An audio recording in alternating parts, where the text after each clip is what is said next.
Hi guys, so ikot-ikot rin namin guys, no? Saan sila? Pero mahirap pala. Doon na sila.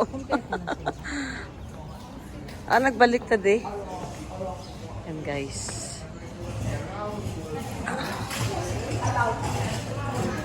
Daming turista guys.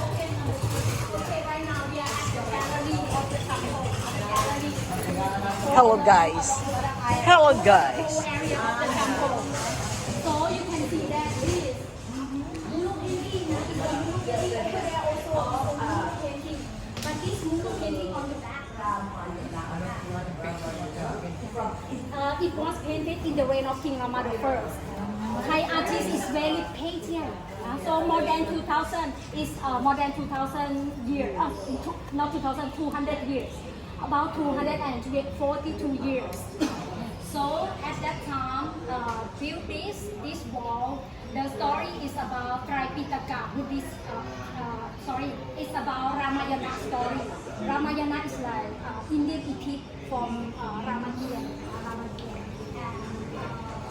And in this story, actually, the story is that there's a good guy named Rama, and he has very beautiful wife named Sita.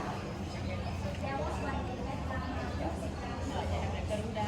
was a bad person.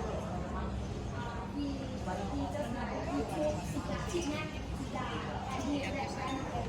But that guy is a giant.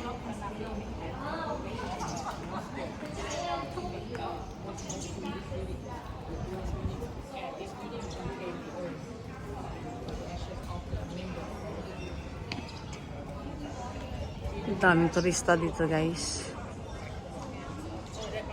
The head of serpent. That's the head of serpent. Yeah. King of serpent. That means not cobra, not python. King of serpent. Protect from the bad spirit. Dami din mga tourist guide.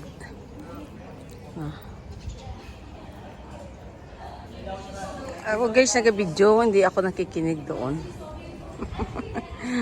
Kasi pag makinig ka doon, hindi ka makapag-video, di ba? Kasi yung ano mo nang doon.